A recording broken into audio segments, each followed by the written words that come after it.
Meaning of decrepitude. Decrepitude. Decrepitude.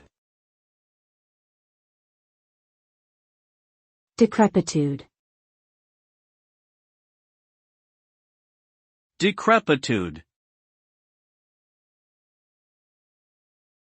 Decrepitude refers to the state of being weak, worn out, and deteriorated due to old age or long-term use.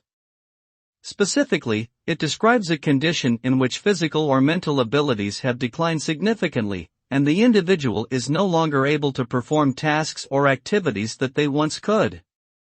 The result of decrepitude is often a diminished quality of life, increased dependency on others for assistance with daily activities, and healthcare needs due to chronic illnesses associated with aging. In short, decrepitude represents the decline of one's physical and mental faculties as they age.